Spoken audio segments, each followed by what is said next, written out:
Bom, meus queridos, nós temos aqui uma questão de 2012 da ESPM, em que nós vamos trabalhar com juros compostos. Na verdade, é uma questão um pouquinho mais sofisticada, porque nós vamos fazer novos aportes no meio do caminho desse rendimento. Por isso, nós precisamos considerar capitais em diferentes períodos de tempo que foram aplicados. E aqui no caso, no dia 1º de abril, o Paulo fez uma aplicação financeira com capitalização mensal, ou seja, o resultado ou os juros são calculados mensalmente no valor de R$ 1.000. E para isso eu posso colocar aqui que no mês de abril o Paulo tinha R$ 1.000.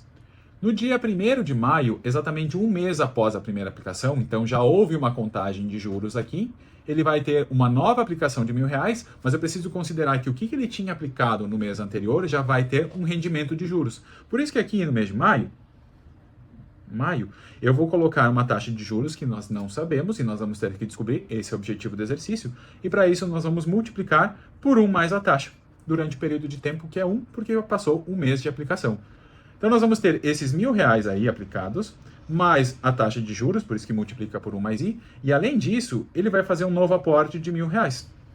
Se eu quiser reescrever isso aqui, eu posso pensar que eu tenho, por meio dessa distributiva, R$ 2.000 aí aplicados, que foram os dois valores que ele fez o aporte, mais juros sobre R$ 1.000, que foi esse período de tempo ali de um mês em que os R$ 1.000 ficaram aplicados.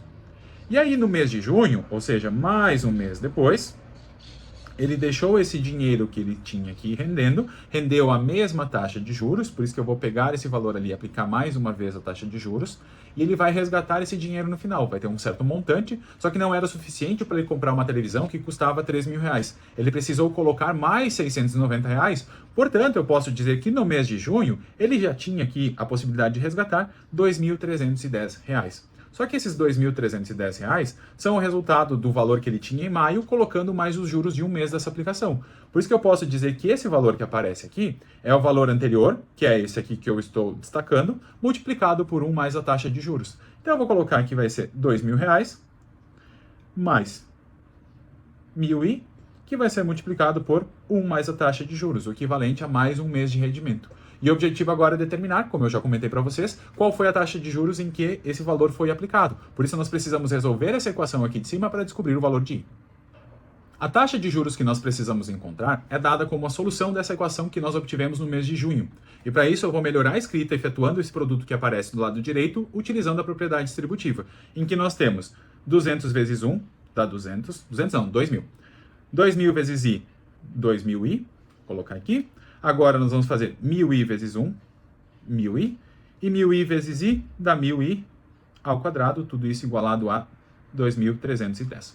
Nós podemos observar que todos esses 5 termos são divisíveis por 10, então eu vou simplificar a minha escrita aqui, cortando um desses zeros, que é equivalente a dividir tudo por 10, e aí nós podemos juntar todos os termos semelhantes, colocar em ordem, e nós vamos ter uma equação de segundo grau. Nós temos aqui, então, o 100i ao quadrado, o 200i e o 100i vão gerar 300i, e aí o 200, e eu vou subtrair 231 dos dois lados, vai resultar em menos 31, igualado a zero. É uma equação de segundo grau, nós vamos resolver, eu não consigo imaginar um resultado ali que por meio de soma e produto, então eu vou utilizar a fórmula de Bhaskara. Nós temos valores bem grandes aqui, então talvez nós podemos usar a calculadora, mas eu vou dar aqui o resultado direto para vocês. Eu acredito que no vestibular não era possível de usar, mas aqui a gente pode usar para aproveitar um pouquinho o tempo. Então eu vou colocar aqui que a fórmula de Bhaskara vai ser menos b, menos 300, mais ou menos raiz de 300 ao quadrado, menos 4 vezes o a, que é 100, vezes o c, que é menos 31. Tudo isso dividido por 2a, que é 2 vezes 100. Todo esse resultado ali dentro, como é um valor muito grande, eu vou dar o valor para vocês do que aparece aí. Então eu vou colocar aqui, ó, menos 300, mais ou menos, a raiz do que aparece ali dentro é 102.400. Tão fácil, eu usei minha colinha aqui do lado, tá? Vou dividir tudo isso por 200. E a raiz de 102.400, até a gente poderia pensar que é o 1024, isso aqui é fácil de determinar, que vai dar 32, então é 320. O i vai ser menos 300, mais ou menos 320 por 200. Teoricamente, aqui nós temos dois valores como resposta, com mais 320 e menos 320, só que eu não tenho uma taxa de juros negativa aqui. Eu vou observar que o que nós temos é só utilizar o valor positivo, eu não vou utilizar o valor negativo, porque nós temos menos 300 mais 320, se nós utilizarmos o menos 320, vai dar um valor negativo ali, não existe essa taxa de juros. Tudo dividido por 200, na verdade o valor aqui é de 20 em cima, dividido por 200, o que equivale a 0,1. Então nós temos aí como resposta que o i é 0,1, que nós passamos agora para a taxa de juros percentual, é o equivalente a dizer que é 10% ao mês. 10%, alternativa C, e nós fechamos o exercício.